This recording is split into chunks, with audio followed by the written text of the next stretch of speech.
اسلامی تحریک کے 10 طاقتور ترین وہ ترک بادشاہ جن کا نام لیے بغیر اسلامی تاریخ ادھوری رہ جاتی ہے۔ نمبر 10 پہ ہے اورنگزیب عالمگیر۔ اورنگزیب عالمگیر جن کا اصل نام محی الدین محمد تھا، آپ مغلیہ سلطنت کے چھٹے ترک بادشاہ تھے جن کا دور حکومت 1658 سے لے کر 1707 عیسوی تک تھا۔ مغل بادشاہوں میں اورنگزیب عالمگیر وہ پہلے بادشاہ تھے جنہوں نے قرآن حفظ کیا تھا۔ جوانی میں ہی اورنگزیب عالمگیر نے اپنے بیمار باب شاہ جہاں سے حکومت چھین لی اور اپنے باب شاہ جہاں کو قید کر دیا۔ اورنگزیب عالمگیر نے بادشاہ بنتے ہی اسلامی شریعت کا نافذ کیا، شراب، ناچ گانا اور غیر شرعی رسموں پر پابندی لگا دی، اور پھر اورنگزیب عالمگیر نے ابھرتی ہوئی مرہٹہ سلطنت کے خلاف کامیابی فوج کشی کی جس میں انہیں فتح حاصل ہوئی۔ اورنگزیب عالمگیر 3 مارچ 1707 عیسوی 90 سال کی عمر میں فوت۔ نمبر 9 پہ ہے شاہ عباس اول۔ شاہ عباس اول وہ صفوی سلطنت کے سب سے عظیم ترک بادشاہ تھے جن کا دور حکومت خاندان صفویہ کا عہد زری کہلاتا ہے۔ آپ 17 جنوری 1571 عیسوی کو عراق میں پیدا ہوئے۔ چالدان ایران کی جنگ میں جب سے شاہ اسماعیل صفوی کو عثمانیوں کے ہاتھ شکست ہوئی تھی، تب سے صفوی سلطنت زوال کا شکار ہوتی چلی آ رہی تھی، لیکن شاہ عباس اول کے اقتدار میں آتے ہی انہوں نے فوج میں اصلاحیت کی، بغاوت کو کچل ڈالا اور صفوی فوج کو شاہ سورن فوج کی بنیاد رکھی۔ 1602 میں شاہ عباس اول نے عثمانیوں سے تبریز، شیروان اور پرتگالیوں سے بندرگاہ ہرمز واپس چھین لی۔ شاہ عباس اول کا انتقال 1038 ہجری بمطابق جنوری 1629 عیسوی میں 58 سال کی عمر میں ہوا۔ نمبر 8 پر ہے جلال الدین اکبر۔ جلال الدین اکبر مغلیہ سلطنت کے تیسرے ترک بادشاہ تھے جو 15 اکتوبر 1542 عیسوی میں پیدا ہوئے۔ یہ وہ دور تھا جب سوری خاندان کے پٹھان حکمران شیر شاہ سوری نے اکبر کے والد ہمایوں سے سلطنت چھین لی تھی۔ جلال الدین اکبر نے تخت نشین ہونے کے بعد 50 سال حکومت کی۔ اس نے اس دوران تمام بغاوت کو کچل ڈالا اور بہت ساری جنگوں میں دشمن کو شکست دیتے ہوئے زوال پذیر مغلیہ سلطنت کو عروج پر پہنچا دیا، اور ہندوؤں کو راضی کرنے کے لیے اس نے جو دین الہی کے نام سے ایک نیا دین نکالا، اس نے اس کی ساخت کو مٹی میں ملا دیا۔ جلال الدین اکبر کا انتقال 13 اکتوبر 1605 عیسوی کو ہوا۔ نمبر 7 پر ہے سلطان محمود غزنوی۔ سلطان محمود غزنوی جو کہ غزنوی سلطنت کے پہلے ترک حکمران تھے۔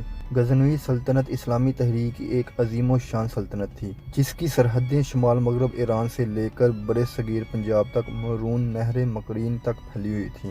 سلطان محمود غزنوی ہی وہ پہلے مسلمان حکمران ہیں جنہوں نے سلطان کا لقب اختیار کیا۔ سلطان محمود غزنوی کے والد کی وفات کے بعد 958 عیسوی میں تخت سنبھالا۔ اس سے اگلے سال ہی عباسی خلیفہ نے انہیں یمین الدولہ کا خطاب عطا کیا۔ سلطان محمود غزنوی کا سب سے مشہور کارنامہ ہندوستان پر 17 حملے تھے۔ ان 17 حملوں میں سلطان محمود غزنوی کا سب سے مشہور آخری حملہ تھا جہاں پہ انہوں نے ہندوؤں کی طاقت کو کچلتے ہوئے سومنات کا مندر توڑ ڈالا تھا۔ 1027 عیسوی میں ہندوؤں کو ایک اور جنگ میں شکست دینے کے بعد سلطان محمود غزنوی بیمار رہنے لگے۔ سلطان محمود غزنوی 1030 عیسوی میں 59 سال کی عمر میں وفات پا گئے۔ نمبر 6 پر ہے ظہیر الدین محمد بابر۔ ظہیر الدین محمد بابر ہندوستان میں مغلیہ سلطنت کے بانی تھے جو کہ ایک ترک تھے۔ اپنے والد عمر شیخ مرزا کی وفات کے بعد جب بابر نے حکومت سنبھالی تو انہیں شدید مخالفت اور بغاوت کا سامنا کرنا پڑا جس میں بابر ناکام رہے، اور انہوں نے قسمت آزمائی کے لیے ہندوستان کا رخ کیا جہاں لودھی سلطنت کے حکمران ابراہیم لودھی کی حکومت قائم تھی۔ 21 اپریل 1526 عیسوی میں ظہیر الدین بابر اور ابراہیم لودھی کے درمیان پانی پت کی پہلی جنگ ہوئی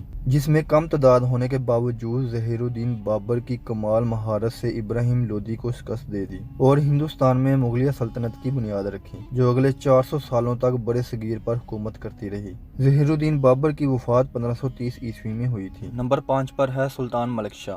سلطان ملک شاہ سلجوقی سلطنت کے دوسرے ترک سلطان تھے جن کا دور حکومت 1072 سے 1092 عیسوی تک رہا۔ سلطان ملک شاہ اپنے والد الپ ارسلان کی شہادت کے بعد تخت نشین ہوئے تھے۔ ان کا دور علمی ترقی، سیاسی عروج اور دینی عظمت کے لحاظ سے بہت اہم ہے۔ سلطان ملک شاہ نے دمشق اور شام کو فتح کرنے کے علاوہ بہت سے اہم قلعے عیسائیوں سے چھین لیے تھے۔ سلطان ملک شاہ سلجوق کا دور ہر اعتبار سے سنہری دور تھا، لیکن 1092 عیسوی میں ان کی وفات کے بعد سلجوقی سلطنت مختلف حصوں میں تقسیم ہو گئی اور 1096 عیسوی میں سلجوقیوں کی آپس میں جنگوں کا فائدہ اٹھاتے ہوئے عیسائیوں نے پہلی صلیبی جنگ کا آغاز کیا اور بیت المقدس مسلمانوں سے چھین لیا گیا۔ نمبر 4 پر ہے عثمان غازی۔ عثمان غازی سلطنت عثمانی کے بانی اور اس سلطنت کے پہلے ترک حکمران تھے، جنہوں نے آخری سلیج کے روم پر منگولوں کے قبضے کے بعد سلطنت عثمانی کی بنیاد رکھی تھی۔ عثمان غازی نے جب خود مختاری کا اعلان کیا تو انہیں بہت مشکلات کا سامنا کرنا پڑا۔ یہ عثمان غازی ہی تھے جنہوں نے ایک ہی وقت میں منگولوں اور صلیبیوں سے جنگیں جاری رکھیں اور تمام ترک قبائل کو اپنے جھنڈے تلے جمع کیا۔ عثمان غازی نے عیسائیوں سے متعدد قلعے چھینے اور بورسا شہر کو فتح کرنے کے بعد عثمان غازی نے اسے عثمانی سلطنت کا پایہ تخت بنایا۔ عثمان غازی کی وفات 1326 عیسوی میں ہوئی۔ نمبر 3 پر ہے سلطان محمد فاتح۔ سلطان محمد ثانی، جو سلطان محمد فاتح کے نام سے مسلمانوں میں مشہور ہیں، آپ سلطنت عثمانی کے 7ویں ترک سلطان تھے۔ سلطان محمد فاتح پہلے عثمانی سلطان ہیں جنہیں 2 بار تخت پر بٹھایا گیا۔ آپ کا سب سے بڑا کارنامہ 21 سال کی عمر میں بازنطینی سلطنت کا خاتمہ کرنا تھا، جس کے بعد انہوں نے ہزاروں سالوں سے قائم ناقابل تسخیر شہر قسطنطنیہ کو فتح کر کے سلطنت عثمانی کا دارالحکومت بنا دیا تھا۔ قسطنطنیہ کی فتح کے بعد سلطان محمد فاتح نے ایشیا اور یورپ میں فتوحات کا سلسلہ شروع کیا، جس میں انہیں کئی حد تک کامیابی حاصل ہوئی، جبکہ اٹرانٹو کو فتح کرنے کے بعد ٹوپ نے یہ شہر سلطان سے واپس چھین لیا اور سلطان کو جان ہنڈیا سے بھی چند جنگوں میں شکست کا سامنا کرنا پڑا۔ لیکن ان سب کے باوجود بھی سلطان محمد فاتح ایک بہادر، قابل اور ایک دور اندیش سلطان تھے۔ سلطان محمد فاتح 3 مئی 1481 عیسوی کو انتقال کر گئے۔ نمبر 2 پر ہے امیر تیمور۔ امیر تیمور، جو کہ تیمور ناکے کے نام سے مشہور تھا، ایک ترک فاتح تھا جو کہ تیموری سلطنت کا بانی اور ایک عظیم جنگجو حکمران تھا۔ امیر تیمور بچپن سے ہی بلا کا ذہین اور ناقابل یقین صلاحیتوں کا مالک تھا۔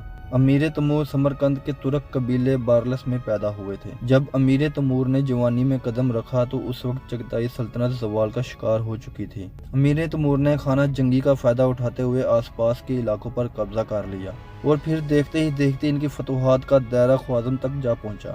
امیر تیمور نے اپنی زندگی میں 2 بڑی جنگیں لڑی ہیں۔ پہلی جنگ عثمانیوں کے ساتھ جولائی 1402 عیسوی میں انقارہ کی جنگ تھی، جس میں عثمانیوں کو شکست دیتے ہوئے سلطان بایزید امیر تیمور نے قید کر لیا تھا، اور اس کا دوسرا اور بڑا خطرناک حملہ دلی سلطنت پہ تھا، جہاں امیر تیمور نے 1398 عیسوی میں دلی سلطنت پر حملہ کر کے لاکھوں بے گناہ مسلمانوں اور ہندوؤں کا قتل عام کیا۔ امیر تیمور کی وفات 18 فروری 1405 عیسوی میں ہوئی۔ نمبر 1 پر ہے سلطان سلیمان القانونی۔ سلطان سلیمان، جنہیں تاریخ سلطان اعظم سلیمان القانونی کے نام سے یاد کرتی ہے، آپ سلطنت عثمانی کے 10ویں طاقتور ترین ترک سلطان تھے۔ آپ کے عدل و انصاف اور بے مثال انتظامی صلاحیتوں کی بدولت سلطنت عثمانی دنیا کی طاقتور سلطنت بن چکی تھی۔ آپ کا دور سلطنت عثمانی کے عروج کا دور تھا، جو آپ کے ساتھ ہی ختم ہو گیا اور پھر کبھی بھی سلطنت کی سرحدوں میں اضافہ نہ ہو سکا، بلکہ بعد کے عثمانی سلاطین عثمانی سلطنت کے کئی ایک حصے دشمنوں کے ہاتھوں گوا بیٹھے۔ 1565 عیسوی میں آسٹریا کے ساتھ جنگ چھڑ گئی۔ اس دوران سلطان بیمار تھے، لیکن پھر بھی وہ جنگ میں شامل ہوئے۔ اس جنگ کے دوران ہی 6 ستمبر 1566 عیسوی میں سلطان سلیمان کا انتقال ہو گیا۔ دوستو، یہ تھے دنیا کے طاقتور ترین ترک سلطان۔ ان میں سے آپ کو کون سا اچھا لگا کمنٹ باکس میں لازم بتائیے گا۔ ایسی امیزنگ ویڈیو دیکھنے کے لیے آپ ہمارے YouTube چینل کو سبسکرائب کر لیجیے گا۔